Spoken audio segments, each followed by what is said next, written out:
আরব ভূখণ্ডে শিল্পের প্রচলন তেমন একটা ছিল না। শিল্প কারখানার ব্যাপারে পৃথিবীর অন্যান্য অনেক দেশের তুলনায় আরব দেশ আজও পিছনে পড়ে রয়েছে। তুলনামূলকভাবে সেকালে আরও অনেক বেশি পিছনে পড়েছিল। শিল্পের মধ্যে বস্ত্র, চর্মশিল্প, ধাতব শিল্প ইত্যাদি শিল্পের পদ্মন চোখে পড়ত। অবশ্য এই শিল্পগুলো ইয়ামান, হীরা এবং সাম্রাজ্যের সন্নিকচায়ী অঞ্চলগুলোতেই প্রসার লাভ করেছিল অপেক্ষাকৃত বেশি। কিন্তু সুতো কাটার কাজে সকল অঞ্চলের মহিলাদেরই ব্যস্ত থাকতে দেখা যেত। আরব ভূখণ্ডে অভ্যন্তর ভাগের লোকেরা প্রায় সকলেই পশুপালন কাজের মাধ্যমে জীবিকা নির্বাহ করত। মরু প্রান্তরের আনাচে কানাচে যে সকল স্থানে কৃষির উপযোগী ভূমি পাওয়া যেত সে সকল স্থানে কৃষির ব্যবস্থা ছিল। কিন্তু অর্থনৈতিক ক্ষেত্রে যে সমস্যাটি সবচাইতে জটিল ছিল তা হচ্ছে মানুষের দারিদ্র্য দূরীকরণ, এর মাধ্যম জীবনমান উন্নয়ন, মহামারী ও রোগব্যাধি দূরীকরণ কিংবা অন্য কোনো কল্যাণমূলক কাজে অর্থসম্পদের খুব সামান্য অংশই ব্যয়িত হতো। সম্পদের সিংহভাগই ব্যয় হতো যুদ্ধবিগ্রহের কাজে। কাজেই জনজীবনে সুখ, শান্তি বা স্বাচ্ছন্দ্য বলতে তেমন কিছুই ছিল না। সমাজে এমন এক শ্রেণীর লোক ছিল যাদের দুবেলা দুমুঠো অন্ন এবং দেহাবরণের জন্য ন্যূনতম প্রয়োজনীয় বস্ত্রখণ্ডের সংস্থানও সম্ভব হতো না। নীতিনৈতিকতা। মরুচারী আরববাসীদের নীতিনৈতিকতা ও চরিত্রের ক্ষেত্রে সম্পূর্ণ বিপরীতমুখী দুইটি ধারার বিকাশ লক্ষ্য করা যায়। একদিকে লক্ষ্য করা যায় জুয়া, মদ্যপান, ব্যভিচার, হিংসাবিদ্বেষ, হানাহানি, হত্যা, প্রতিহিংসা পরায়ণতা ইত্যাদি জঘন্য মানবেতর ক্রিয়াকলাপ। অন্যদিকে লক্ষ্য করা যায় দয়াদাক্ষিণ্য, উদারতা, অতিথিপরায়ণতা, প্রতিজ্ঞাপরায়ণতা এবং আরও অনেক উন্নত মানসিক গুণাবলীর সমাবেশ। তাদের মানবেতর ক্রিয়াকলাপ এবং আচরণ সম্পর্কে ইতপূর্বে আলোচনা করা হয়েছে। এ পর্যায়ে তাদের চরিত্রের বিভিন্ন মানবিক দিক এবং সমস্ত গুণাবলী সম্পর্কে আলোচনা করা হল। দয়াদাক্ষিণ্য ও উদারতা। জাহেলি যুগের আরববাসীদের দয়াদাক্ষিণ্য সম্পর্কিত জনশ্রুতি ছিল সর্বযুগের মানুষের গর্ব করার মতো একটি বিষয়। নীতি, নৈতিকতার ক্ষেত্রে ভ্রষ্টতার নিম্নতম পর্যায়ে পৌঁছলেও দয়াদাক্ষিণ্য কিংবা বদান্যতার ব্যাপারে বিশ্ব মানব গোষ্ঠীর মধ্যে তারা ছিলেন সকলের শীর্ষস্থানে। শুধু তাই নয়, এ নিয়ে তাদের রীতিমত প্রতিযোগিতা চলত এবং এ ব্যাপারে তারা এ বলে গর্ব করতেন যে আরবের অর্ধভাগ তার জন্য উপহার হয়ে গিয়েছে। এই গুণকে কেন্দ্র করে কেউ কেউ নিজের প্রশংসা নিজেই করেছে, আবার কেউ করেছে অন্যের প্রশংসা। তাদের বদান্যতা বাস্তবিক পক্ষে এতই উঁচু মানের ছিল যে তা মানুষকে বিস্ময়ে অভিভূত করে ফেলে। কোনো কোনো ক্ষেত্রে এমনটিও দেখা গিয়েছে যে কঠিন শীত কিংবা ক্ষুধার সময়ও কারো বাড়িতে যদি মেহমান আসতেন এবং তার জীবন ও জীবিকার জন্য অপরিহার্যরূপে প্রয়োজনীয় একটি উট ছাড়া আর কোনো সম্বলই নেই, তবুও এমন এক সংকটময় মুহূর্তেও তার উদারতা এবং অতিথিপরায়ণতা তাকে এতটা প্রভাবিত করে ফেলত যে অগ্রপশ্চাৎ চিন্তা না করে তৎক্ষণাৎ সেই আটটি জবাই করে মেহমানের মেহমানদারিত্বে তিনি লিপ্ত হয়ে পড়তেন। অধিকন্তু তাদের দয়াদাক্ষিণ্য এবং উদারতার অন্যান্য চেতনায় তারা বড় বড় শোণিত পাতের মূলসূত্র কিংবা তৎসংক্রান্ত আর্থিক দায়দায়িত্ব অবলীলাক্রমে আপন স্বর্ধে তুলে নিয়ে এমনভাবে মানুষকে ধ্বংস ও রক্তপাতের বিভীষিকা থেকে রক্ষা করত যে অন্যান্য নেতা কিংবা দলপতিগণের তুলনায় তা অনেক বেশি গর্বের ব্যাপারে হয়ে দাঁড়াত। এ প্রসঙ্গে একটি মজার ব্যাপার ছিল, দয়াদাক্ষিণ্যের অনন্য উদাহরণ সৃষ্টি করে তারা যেমন গর্ববোধ করতেন তেমনি মদ্যপান করেও গর্ববোধ করতেন। মদ্যপান একটি গর্বের বিষয় সেই অর্থে মদ্যপান করে তারা গর্ববোধ করতেন না, বরং এজন্য গর্ববোধ করতেন যে উদারতার উদ্বোধক হিসেবে তাদের উপর বিশেষভাবে প্রাধান্য বিস্তার করত, যার ফলশ্রুতিতে কোনো ত্যাগ স্বীকারকেই তারা বড় মনে করতেন না। এর প্রকৃত কারণ হচ্ছে নেশাগ্রস্ত অবস্থায় মানুষ অসাধ্য সাধন করতে পিছপা হয় না। এজন্য এরা আঙ্গুর ফলের বৃক্ষকে কারম এবং আঙ্গুর রসে তৈরি মদ্যকে বিন্তুল কারম, কার্মের কন্যা বলতেন। জাহেলিয়াত যুগের কবিগণের কাব্যে এ জাতীয় প্রশংসা এবং গৌরবসূচক রচনা একটি উল্লেখযোগ্য স্থান অধিকার করে রয়েছে। আন্তার বিন শাদ্দাদ আবসি তার নিজ মুয়াল্লাকায় নিজ কবিতা সংকলন বলেছেন, নিদাঘের উত্তাপ স্তিমিত হওয়ার পর বাম দিকে রক্ষিত হলুদ বর্ণের এক নকশাদার কাচপাত্র হতে যা ফুটন্ত এবং মোহরকিত মদপূর্ণ ছিল, পরিষ্কার পরিচ্ছন্ন মদ্য আমি পান করলাম এবং যখন আমি তা পান করি তখন নিজের মাল লুটিয়ে দিই, কিন্তু আমার মানিজ্যত পূর্ণমাত্রায় থাকে, এর উপর কোনো চোট কিংবা আঘাত আসে না। তারপর যখন আমি সজ্ঞানে থাকি কিংবা যখন আমার জান ফিরে আসে তখনও আমি দান করতে কুণ্ঠিত হই না, এবং আমার দয়াদাক্ষিণ্য যা কিছু সেসব সম্পর্কে তোমরা অবহিত রয়েছ। তারা জুয়া খেলতেন এবং মনে করতেন যে এটাও হচ্ছে তাদের দয়াদাক্ষিণ্যের একটি পথ, কারণ এর মাধ্যমে তারা যে পরিমাণ উপকৃত হতেন তার অংশবিশেষ কিংবা উপকৃত ব্যক্তিদের অংশ থেকে যা অবশিষ্ট থেকে যেত তা অসহায় এবং মিসকিনদের মধ্যে পান করে দিতেন। এজন্যই কুরআনুল কারিমে মদ এবং জুয়ার উপকারকে অস্বীকার করা হয়নি, বরং এ সম্পর্কে বলা হয়েছে যে কিন্তু এ দুটোর পাপ এ দুটোর উপকার অপেক্ষা অধিক প্রতিজ্ঞাপরায়ণা। অন্ধকার যুগের আরববাসীদের অন্যতম চারিত্রিক বৈশিষ্ট্য ছিল প্রতিজ্ঞাপরায়ণতা।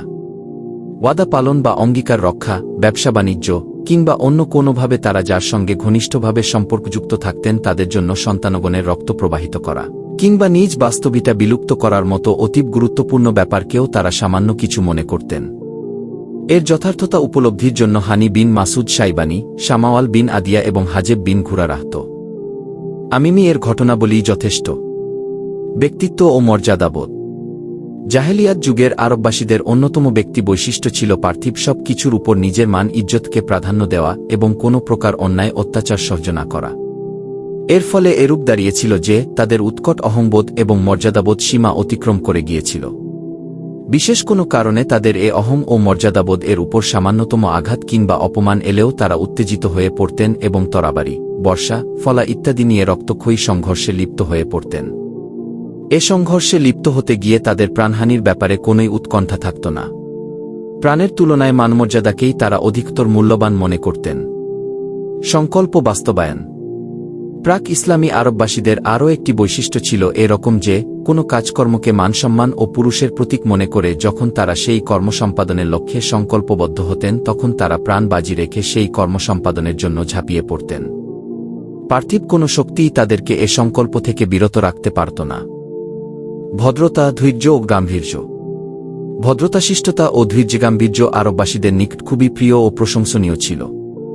এ সকল মানসিক গুণাবলীকে কোনো সময়েই তারা খাটো করে দেখতেন না, কিন্তু তাদের উগ্র স্বভাব, উৎকট অহংবোধ ও প্রতিহিংসা পরায়ণতার কারণে খুব কম ক্ষেত্রেই এর যথার্থতা রক্ষা করতে তারা সক্ষম হতেন। সরলতা ও অনাড়ম্বরতা। ইসলাম পূর্ব আরববাসীদের সংস্কৃতি ধারা থেকে অবগত হওয়া যায় যে তাদের জীবনযাত্রা ছিল অত্যন্ত সহজ, সরল এবং অনাড়ম্বর। তাদের চিন্তা ও চেতনার মধ্যে ঘোরপ্যাচ কিংবা জটিলতার লেশমাত্র থাকত না। উদার, উন্মুক্ত অগ্নিখ্রা মরু প্রকৃতির মতেই তাদের মন ছিল উন্মুক্ত, কিন্তু মেজাজ ছিল তীক্ষ্ণ। এ কারণে প্রকৃতিগতভাবেই তারা ছিলেন সৎ এবং সততা প্রিয়। ধোঁকাবাজি এবং বিশ্বাসভঙ্গের মতো কোনো ব্যাপার ছিল তাদের সম্পূর্ণ অজ্ঞাত। গচ্ছিত ধন বা আমানত রক্ষার ব্যাপারটিকে তাদের পবিত্রতম দায়িত্ব হিসেবেই তারা গণ্য করতেন। আমরা সর্বান্তিকরণে বিশ্বাস করি যে এ পৃথিবীর কেন্দ্রস্থলে আরব ভূমির অবস্থান, আরব ভূমির ভূপ্রাকৃতিক বৈশিষ্ট্যগত বিশেষ বিশেষ সুযোগ সুবিধা, আরববাসীদের উদারুন্মুক্ত মানবিক চেতনা, অতিথিপরায়ণতা, সহজ সরল ও অনাড়ম্বর জীবনযাত্রা এবং আমানত গচ্ছিত রাখার অনপনে উপযুক্ততার প্রেক্ষাপটে আরব ভূমিকে ইসলাম প্রচারের কেন্দ্রবিন্দু, আরব জাতিকে আল্লাহর পবিত্রতম আমানত ইসলামকে হেফাজত করার উপযুক্ত মানবগোষ্ঠী, আরবি ভাষাকে আল্লাহর বাণী ধারণ ও বহনের উপযুক্ত ভাষা এবং আরব সম্প্রদায়ের মধ্যে সকল দৃষ্টিকোণ থেকে সর্বোত্তম বা যুক্তিটিকে নবুয়াত ও রিসালাতের উপযুক্ত বিবেচনা সাপেক্ষে ইসলামের আয়োজন ও বাস্তবায়ন ধারা সূচিত হয়েছিল। আর সম্ভবত আরবদের এসব চারিত্রিক বৈশিষ্ট্যে বিশেষ করে প্রতিশ্রুত পূর্ণ করা ছাড়াও সবচেয়ে গুরুত্বপূর্ণ ও উপকারী বৈশিষ্ট্য তা হল আত্মমর্যাদাবোধ ও সংকল্পে অটল থাকা। আর এসব মহৎ গুণাবলী ও স্বচ্ছ পরিষ্কার দৃঢ় সংকল্পবতীত অন্যায়, অত্যাচার, ফিতনা ফাসাদ দূরীভূত করা এবং একটি ইনসাফপূর্ণ সমাজ প্রতিষ্ঠা করা সম্ভব নয়। উল্লিখিত এসব চারিত্রিক গুণ ছাড়াও তাদের অনেক উত্তম রয়েছে গুণ যারা অনুসন্ধান করা আমাদের উদ্দেশ্য নয়। বংশ পরিচয়। পরম্পরাগত সূত্রে রাসূল সাল্লাল্লাহু আলাইহি ওয়াসাল্লামের বংশাবলীকে ৩ পর্যায়ে ভাগ করে নিয়ে আলোচনা করা যেতে পারে। এর প্রথম পর্যায় হচ্ছে আদনান পর্যন্ত, যার বিশুদ্ধতা সম্পর্কে ইতিহাসবিদ এবং বংশাবলী বিশেষজ্ঞরা বিভিন্ন মত পোষণ করে থাকেন। এর দ্বিতীয় পর্যায় হচ্ছে আদনান হতে উপরে ইব্রাহিম আলাইহিস সালাম পর্যন্ত। দ্বিতীয় পর্যায়ের বিশুদ্ধতা সম্পর্কে ইতিহাসবিদ এবং বংশাবলী বিশেষজ্ঞগণের মধ্যে দ্বিমত বা মতান্তর রয়েছে। এক্ষেত্রে সঠিক সিদ্ধান্ত গ্রহণের ব্যাপারটিকে কেউ কেউ মুলতুবি রেখেছেন, কেউ কেউ বা আবার কথাবার্তাও বলেছেন। তৃতীয় পর্যায়ের সময়কাল হচ্ছে ইব্রাহিম আলাইহিস সালাম থেকে আদম আলাইহিস সালাম পর্যন্ত। বিশেষজ্ঞগণের অভিমত হচ্ছে তৃতীয় পর্যায়ের আলোচনা এবং সিদ্ধান্তের ক্ষেত্রে কিছুটা ভুলভ্রান্তি রয়েছে। উল্লিখিত পর্যায় ৩টি সম্পর্কে কিছুটা বিস্তৃত আকারে নিম্নে আলোচনা করা হল।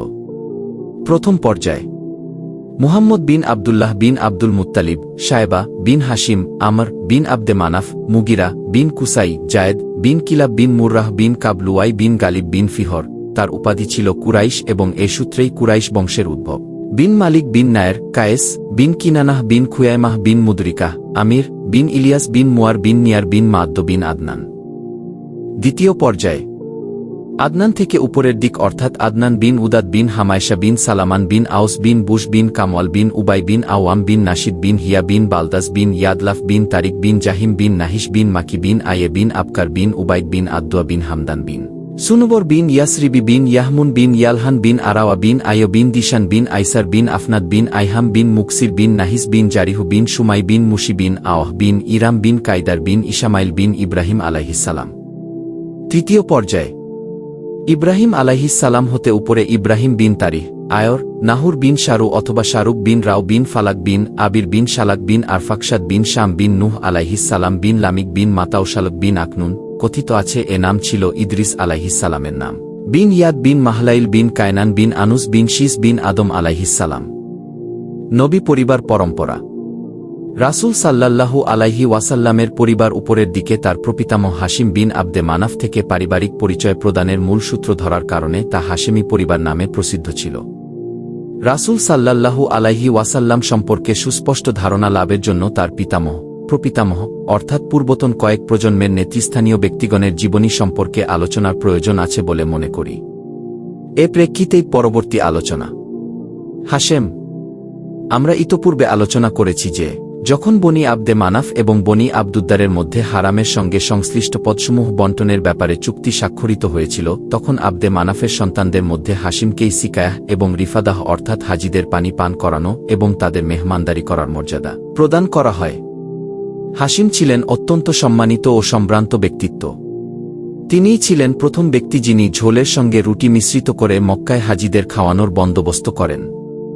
তার আসল নাম ছিল খেয়ামর উ, কিন্তু ঝোলের সঙ্গে রুটি ভেঙ্গে মিশ্রিত করার কারণে হাশিম নামে তাকে ডাকা হতে থাকে। কারণ হাশিম অর্থ হচ্ছে যিনি কোনো কিছু ভেঙ্গে ফেলেন। আবার এ হাশিমি হচ্ছেন প্রথম ব্যক্তি যিনি কুরাইশদের জন্য গ্রীষ্ম ও শীতকালে ব্যবসা সংক্রান্ত দুইটি ভ্রমণ পর্যটনের গোড়াপত্তন করেন।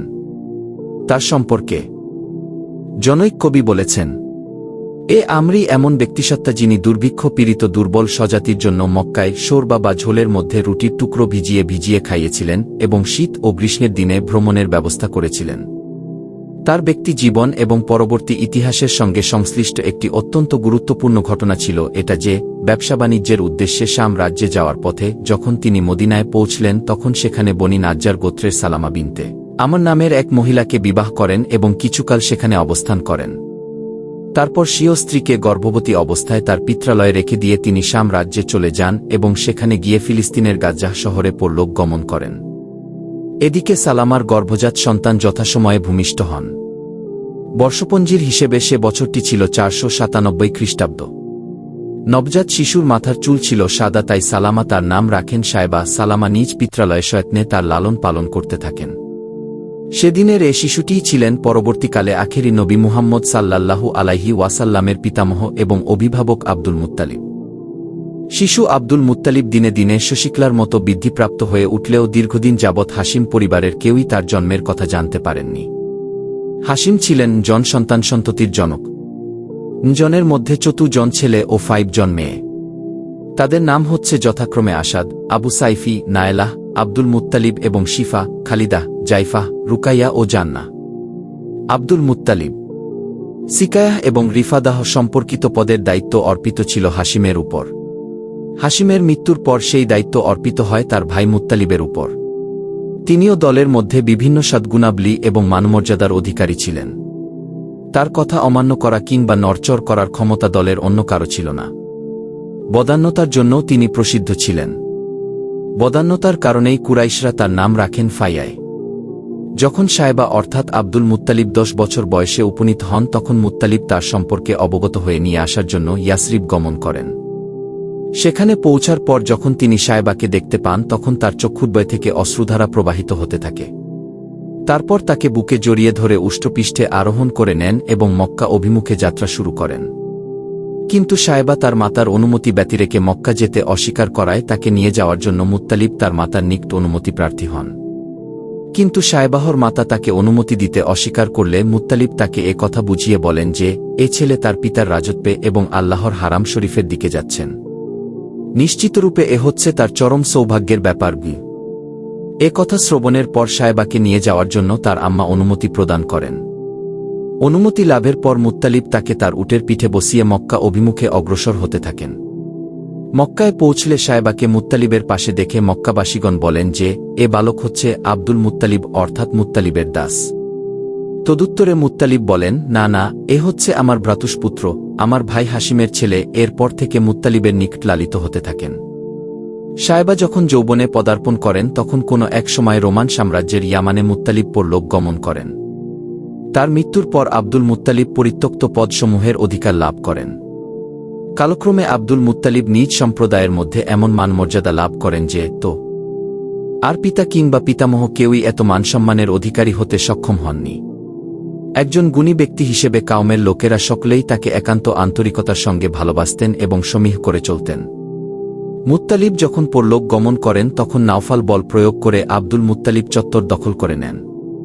আব্দুল মুত্তালিবের একার পক্ষে তার চাচার সঙ্গে মোকাবিলা করা সম্ভব না হওয়ার কারণে কুরাইশ গোত্রের কোনো লোকের নিকট তিনি সাহায্য প্রার্থী হন। কিন্তু তারা এ কথা বলে আপত্তি করেন যে তার এবং তার চাচার বিরোধের ব্যাপারে কোনো কিছু করা তাদের পক্ষে সম্ভব নয়। নিরুপায় হয়ে আব্দুল মুত্তালিব বনি নাজ্জার গোত্রের তার মামা গোষ্ঠীর নিকট কিছু কবিতা লিখে পাঠান, যার মধ্যে নিহিত ছিল সাহায্যের করুণ আবেদন। এ আহ্বানে সাড়া দিয়ে তার মামা আবু সাদ বিন আদি ৮০ জন অশ্বারোহী নিয়ে মক্কা অভিমুখে অগ্রসর হন এবং আবতাহ নামক স্থানে অবতরণ করেন। আব্দুল মুত্তালিব সেখানে গিয়ে তার মামার সঙ্গে সাক্ষাৎ করেন এবং তাকে গৃহে নিয়ে যাওয়ার জন্য অনুরোধ জানান। কিন্তু নাওফালের সঙ্গে একটা বোঝাপড়া না হওয়া পর্যন্ত আবু সাদ তার গৃহে যেতে অস্বীকৃতি জানান। তারপর তিনি অগ্রসর হয়ে নাওফালের নানার নিকট গিয়ে দাঁড়ান। নাওফাল তখন হাতিমে কয়েকজন কুরাইশদের সাথে উপবিষ্ট ছিলেন। আবু সাদ তলোয়ার কোষমুক্ত করে বললেন, এ পবিত্র ঘরের প্রভুর শপথ, তোমরা যদি ভাগ্নেকে তার অধিকার ফিরিয়ে না দাও তাহলে এ তলোয়ার তোমার বক্ষদেশ বিদীর্ণ করবে। কোনো ইতস্তত না করে নাওফাল বললেন, ঠিক আছে, আমি তার অধিকার ফেরত দিলাম। এ কথা শ্রবণের পর আবু সাদ কুরাইশদের কয়েকজন নেতৃস্থানীয় ব্যক্তিকে এ ব্যাপারে সাক্ষী থাকা এবং প্রয়োজন বোধে সাক্ষ্য প্রদানের জন্য অনুরোধ জানান। তারপর তিনি আব্দুল মুত্তালিবের গৃহে গমন করেন এবং সেখানে ৩ দিন অবস্থান ও উমরাহ পালনের পর মদিনা প্রত্যাবর্তন করেন। এ ঘটনার পর নাওফাল বনি হাসিমের বিরুদ্ধে বনি আবদে শামস এর সাথে পরস্পর সাহায্য ও সহযোগিতামূলক এক চুক্তিতে আবদ্ধ হন। এদিকে বনি খুজাহ গোত্র যখন লক্ষ্য করলেন যে বনি নাজ্জার গোত্র আব্দুল মুত্তালিবকে সাহায্য করেছে, তখন তারা বললেন যে আব্দুল মুত্তালিব যেমন তোমাদের সন্তান তেমনি আমাদেরও সন্তান, অতএব তাকে সাহায্য করা অধিকভাবে আমাদেরই কর্তব্য, কারণ আবদে মানাফের মায়ের সম্পর্ক ছিল খুজাহ গোত্রের সঙ্গে। এ প্রেক্ষিতে বনি খুজাহ গোত্র দারুন নাদওয়ায় গিয়ে বনি আবদে শামস এবং বনি নাওফালের বিরুদ্ধে বনি হাসিমের সঙ্গে সাহায্য ও সহযোগিতার এক চুক্তিতে আবদ্ধ হন। এই চুক্তিতে এমন সব অঙ্গীকার করা হয়েছিল যা পরবর্তী পর্যায়ের ইসলামী যুগে মক্কা বিজয়ের জন্য খুবই সহায়ক হয়েছিল। বিস্তারিত বিবরণ যথাস্থানে উল্লেখিত হবে। বায়তুল্লাহর সঙ্গে সংশ্লিষ্ট হওয়ায় আব্দুল মুত্তালিবের সঙ্গে 2টি বিশেষ ঘটনার সম্পর্ক রয়েছে। এর মধ্যে একটি হচ্ছে জময়ম কূপের খনন কাজ সম্পর্কিত ঘটনা এবং অন্যটি হচ্ছে হাতি বাহিনী সম্পর্কিত ঘটনা। ঘটনা দুটি সম্পর্কে সংক্ষেপে আলোচনা করা হল। জময়ম কূপ খনন। আব্দুল মুত্তালিব স্বপ্নযোগে অবগত হন যে তাকে জময়ম কূপ খননের নির্দেশ দেওয়া হচ্ছে এবং স্বপ্নযোগে তার স্থানও নির্দিষ্ট করে দেওয়া হচ্ছে। তারপর ঘুম থেকে জেগে উঠে তিনি খনন কাজ আরম্ভ করে দেন। খনন কাজ চলাকালে কূপ থেকে ওই সমস্ত জিনিস উত্তোলন করা হয় বনি জুরহুম গোত্র মক্কা ছেড়ে যাওয়ার প্রাক্কালে কূপের মধ্যে যা নিক্ষেপ করেছিলেন। নিক্ষিপ্ত দ্রব্যের মধ্যে ছিল কিছু সংখ্যক তলোয়ার ও লৌহবর্ম এবং 2টি সোনার হরিণ। আব্দুল মুত্তালিব তলোয়ারগুলো দ্বারা কাবা গৃহের দরজা ঢালাই করেন। সোনা হরিণ 2টি দরজার সঙ্গে সন্নিবেশিত করে রাখেন এবং হাজিদের পানি পান করানোর ব্যবস্থা করেন। জময়ম কূপ খননকালে আরও যে ঘটনাটির উদ্ভব হয়েছিল তা হচ্ছে যখন কূপটি প্রকাশিত হয় তখন কুরাইশগণ আব্দুল মুত্তালিবের সঙ্গে বিবাদ আরম্ভ করেন এবং দাবি করেন যে খনন কাজে তাদেরকেও অংশগ্রহণ করতে দিতে হবে। আব্দুল মুত্তালিব বললেন, যেহেতু এ কূপ খননের জন্য তিনি স্বপ্নযোগে আদিষ্ট হয়েছেন সেহেতু এ খনন কাজে তাদের অংশগ্রহণ করতে দেওয়া তার পক্ষে সম্ভব নয়। কিন্তু অন্যান্য কুরাইশগণও ছাড়বার পাত্র নন। এ ব্যাপারে মতামত গ্রহণের জন্য তারা বনি সাদ গোত্রের এক মহিলা ভবিষ্যদ্বক্তার নিকট যাওয়ার সিদ্ধান্ত গ্রহণ করেন এবং এ উদ্দেশ্যে মক্কা থেকে যাত্রা শুরু করেন। কিন্তু পথের মধ্যে তারা এমন কতিপয় নিদর্শন প্রত্যক্ষ করেন যাতে তাদের নিকট এটা সুস্পষ্ট হয়ে যায় যে সর্বশক্তিমান আল্লাহ তাআলা জময়ম কূপের খনন কাজ আব্দুল মুত্তালিবের জন্যই নির্দিষ্ট করে দিয়েছেন। তাই তারা আর অগ্রসর না হয়ে মক্কায় প্রত্যাবর্তন করেন। এ প্রেক্ষিতেই আব্দুল মুত্তালিব মান্যত করেছিলেন যে আল্লাহ তাআলা যদি অনুগ্রহ করে তাকে 10টি পুত্র সন্তান দান করেন এবং সকলেই বয়ঃপ্রাপ্ত হয়ে জীবনের স্তরে গিয়ে পৌঁছে যে তারা আত্মরক্ষা করতে সক্ষম, তাহলে তিনি তার একটি সন্তানকে বায়তুল্লাহর জন্য উৎসর্গ করবেন। আসহাবুল ফিলের ঘটনা। আব্রাহা সাবাহ হাবশী, তিনি নাজাশী সম্রাট হাবশের পক্ষ হতে ইয়ামানের গভর্নর ছিলেন, যখন দেখলেন যে আরববাসী কাবা গৃহে হজ ব্রত পালন করছেন এবং একই উদ্দেশ্যে বিভিন্ন দেশ থেকে লোকজন সেখানে আগমন করছেন, তখন সানায় তিনি একটি বিরাট গির্জা নির্মাণ করলেন এবং আরববাসীদের হজ ব্রতকে সেদিকে ফিরিয়ে আনার জন্য আহ্বান জানালেন। কিন্তু বনি কিনানাহ গোত্রের লোকজন যখন এ সংবাদ অবগত হলেন, তখন তারা এক রাতে গোপনে গির্জায় প্রবেশ করে তার সামনের দিকে মলের প্রলেপন দিয়ে একদম নোংরা করে ফেললেন। এ ঘটনায় আব্রাহা ভয়ানক ক্রোধান্বিত হন এবং প্রতিশোধ গ্রহণ কল্পে কাবা গৃহ ধ্বংস করার উদ্দেশ্যে 60,000 অস্ত্রসজ্জিত সৈন্যের এক বিশাল বাহিনীসহ মক্কা অভিমুখে অগ্রসর হন। তিনি নিজে একটি শক্তিশালী হাতি পৃষ্ঠে আরোহণ করেন। সৈন্যদের নিকট মোট 9টি অথবা 13টি ছিল। আব্রাহা ইয়ামান হতে অগ্রসর হয়ে মুগাম্মাস নামক স্থানে পৌঁছলেন এবং সেখানে তার সৈন্যবাহিনীকে প্রস্তুত করে নিয়ে মক্কায় প্রবেশের জন্য অগ্রসর হলেন।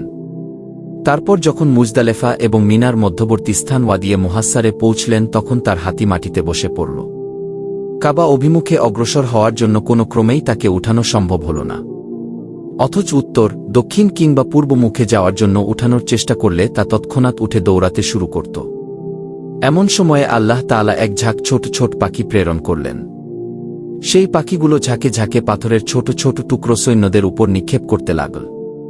প্রত্যেকটি পাখি 3টি করে পাথরের টুকরো বা কঙ্কর নিয়ে আসত, একটি ঠোঁটে এবং 2টি দুপায়ে। কঙ্করগুলোর আকার আয়তন ছিল ছোলার মতো, কিন্তু কঙ্করগুলো যার যে অঙ্গে লাগত সেই অঙ্গ ফেটে গিয়ে সেখান দিয়ে রক্ত প্রবাহিত হতে হতে সে মরে যেত।